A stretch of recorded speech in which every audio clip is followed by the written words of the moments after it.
All right, so here we are in Ascend, and we're going to input and process a rate confirmation into the system. All right, so first thing we want to do, we're here in our dashboard. We want to move over to our left menu panel here and select loads. If you wanted to view the loads that you have already in the system, you can just click view loads there. Pretty straightforward. Here you'll notice you can build a new load here, or you can select it from here. Both of them are just bringing you to the same place, which is the build a new load wizard.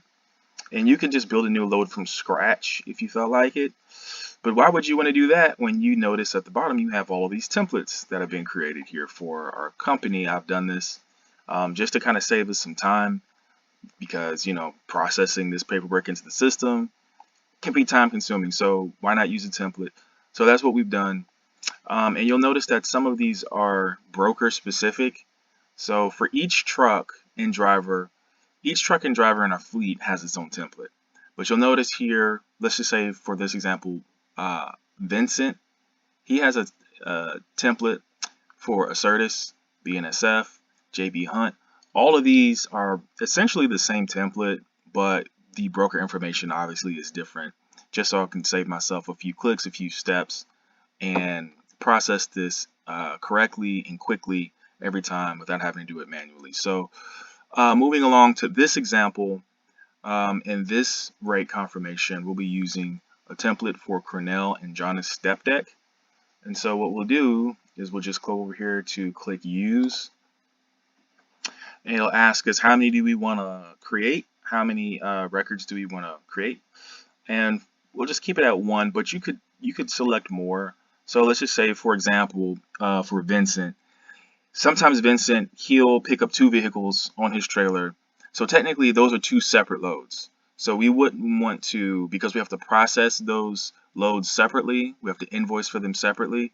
We wouldn't want to just put both of those vehicles on the same load here in Ascend. We would want to create 2 separate loads and 2 separate records for those 2 separate loads. So this is where you could kind of create 2 loads back to back without having to come back here and create a separate entry. You could just select 2 and then use 2 templates to kind of just put one in, come back to the second one, and then complete the second one. So for this example, we're just going to keep it at 1 because we're just dealing with a completely different setup. And we'll click use template, and it's going to bring us here. Our load status, truck status have been defaulted to dispatched. Let's just say they haven't picked it up yet, they're on the way. But for how we want to view it before it's been picked up, we just want to say that it's been dispatched. But this one has actually already been picked up. So we'll change the load status to in transit and on time. And so next what we want to do is we want to put in our reference number, our commodity, and our weight. Everything else that we need for the purpose of creating this record and later processing the invoice has been selected for us. Step deck, the equipment length. So we'll just go back up and we'll put in the missing information. So on a separate window that you cannot see, I'm scrolling through my rate confirmation and I'm looking for my load number, and I found it. And I'm just going to copy it in. I'm also going to copy in the weight. And what I'm doing now, the reason why I'm not immediately pasting it in is because I'm using my copy and paste history as a quick little time saver, and I'll show you exactly what that means if you haven't used the copy and paste history as a function in the past. I'll show you how to do that. So I'm basically just copying all of the information that I need for this page all at once without having to switch screens back and forth. And so for my load number, I'm just gonna, instead of copying it in, I'm gonna using Control V. What I'm gonna use is Windows V, and that opens up this window where I have some selections here that I can choose from. I'm gonna choose my load number and just drop that in. And so for my weight, I'm just gonna click here, Windows V again, and I'm going to drop in my weight that I copied from my rate confirmation. So that's a cool little trick that you can use to kind of quickly drop in your values without having to always toggle back and forth. a million times during this whole process. So the commodity is, I'm just scrolling through my rate confirmation. I see that it's pallets of panels for fencing. And so I'm just going to go to my commodity list, my drop down list, and check for fencing. I don't see it here. So I could choose from something else in this list because it's pretty generic. I could say building materials, but let me show you where you would want to create your a new commodity selection here. So I'm just going to save this here and exit to the load board so I don't lose anything I've already put in. And we're going to go back over here to our left hand menu, and we're going to go all the way down to settings, the very bottom. And here we'll say we want to edit our drop down lists, and we're going to select the list we want to edit, and we're going to choose commodity. And then so here's where we can add new commodities for our loads. And so here's the list that we've already built. And so to add a new entry, we'll just say add new value and scroll to the bottom. And here we see it just populated in. And so we'll highlight that and say fencing material and save. All right, so now that that's done, yeah. All right. Next, what we want to do is we want to sort it by name to keep it alphabetized, and this helps when you're, when you're scrolling through your list. When we get back to our load wizard and stuff like that, we'll see everything's alphabetized. So let's see, fencing material. There it is, number 17. All right, so we'll just switch back over to view loads, and here at the bottom we see this is the one that we were working on. So we'll just select it and then edit load. And that'll bring us back to where we were. And so now we type fencing, there it is, boom, fencing material. So that's how you add a new commodity to your list of selections. Everything else looks good on here, so I'm just going to move on to customer info. And so if we're working with a new broker, this is where we would go to create a new customer. We would just click this, drop in their customer name, their address, telephone number, and their email address. The email address is pretty important because for each broker that we put into the system, they will all receive the same email address, which is basically for the purpose of invoicing whoever we're sending our invoices and documentation to receive payment. And so we always send that to our factoring company. So I put our factoring invoice email here. So this is where you would do that, but for this particular vendor, we already have them in the system. So I'll just type here, our vendor is King of Freight,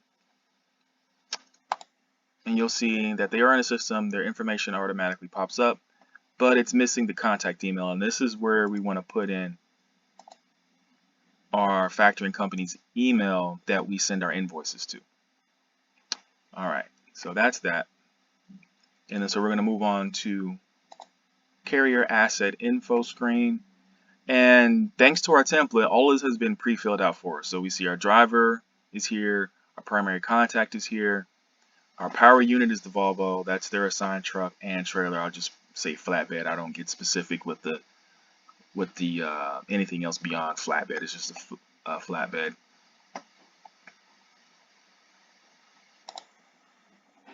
And then so next we have to edit our stops. So we got to put in our pickup and our drop off information. And then so here we're just going to select add pickup.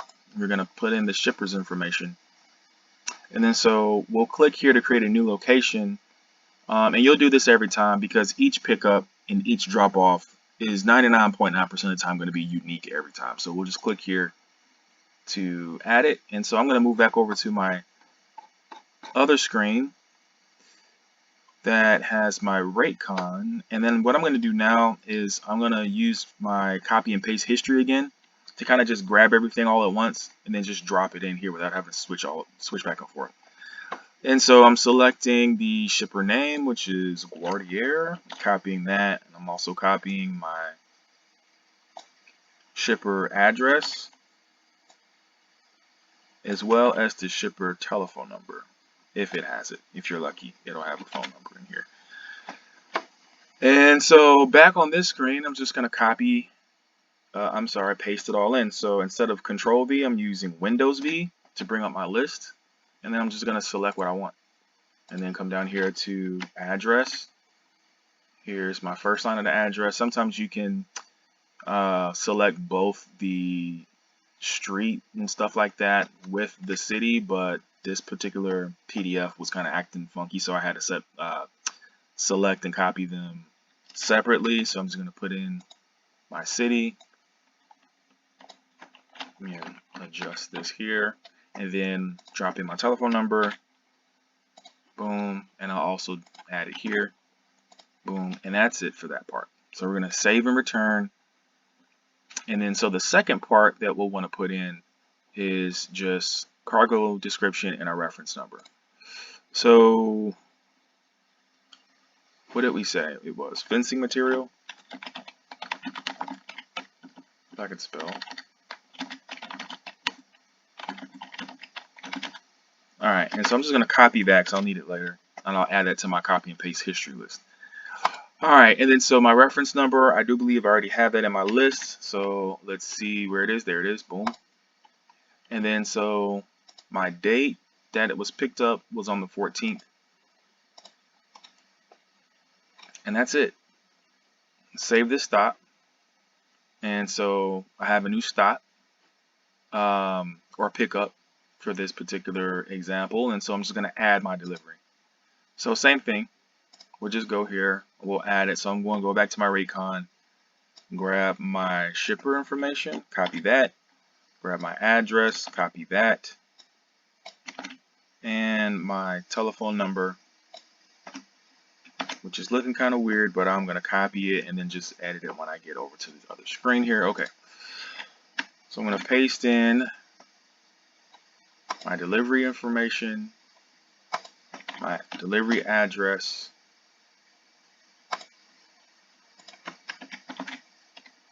Santa Cruz,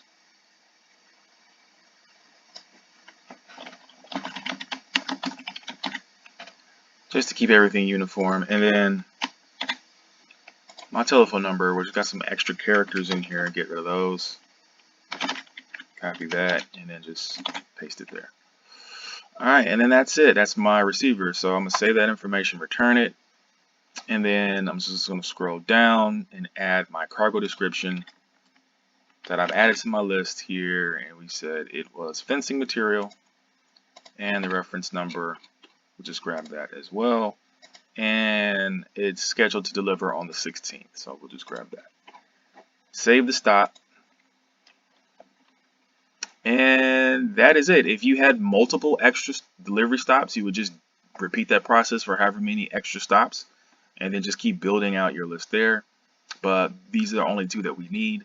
So then the only other thing that you'll have to do on this screen here on our edit stops is to add your deadhead, if there's any deadhead. So what you would want to do is you would just want to just find out where they delivered last, get the city, and then just drop it down here where you can select calculate deadhead miles by entering locations. So I'm going to select that, and this is where you would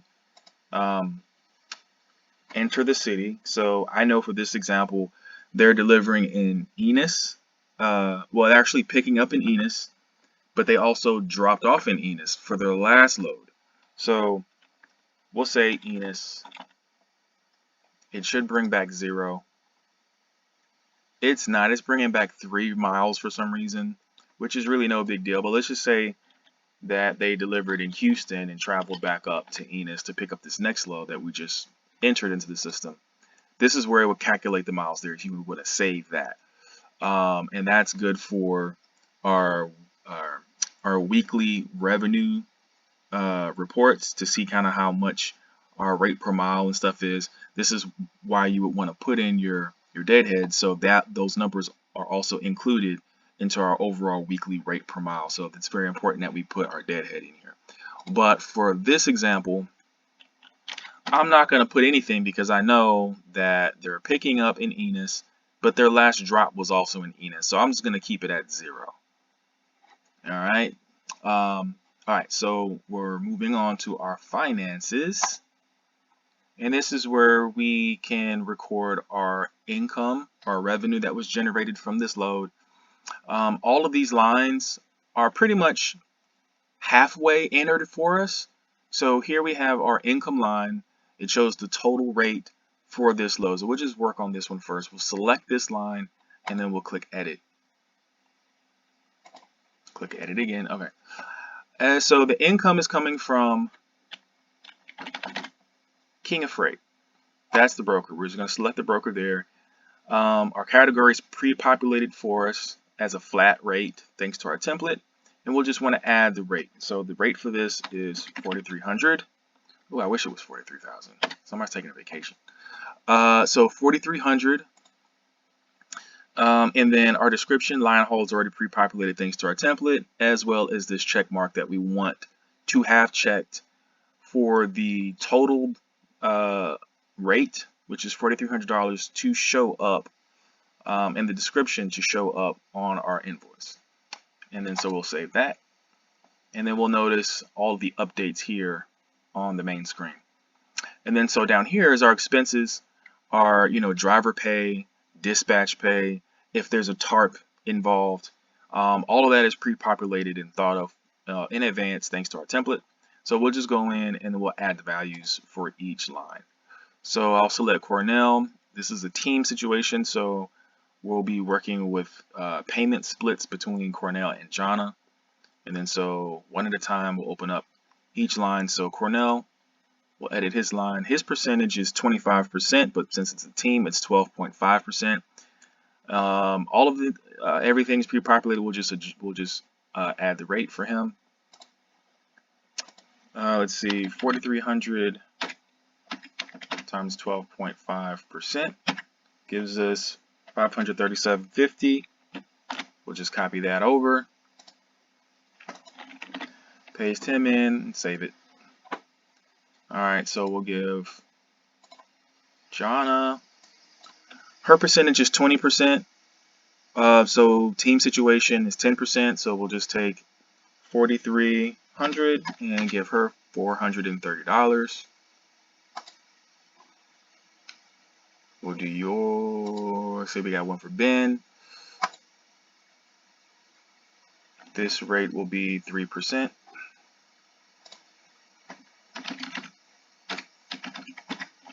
$129. Save. And John gets a little something, something. 1% of this load.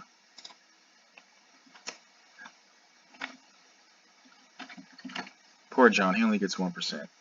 How is he gonna live? How's he gonna live on $43? Somebody needs to do something about this. All right, so $43 for there. Okay. And here's where we would add information for our TARP pay. $50 per TARP. And so let's just say there was a full TARP load on this load. This is where we would just make the adjustment here, and then it'll render our total of $100 expense paid out to the drivers that they'll share, because it's a team situation over here.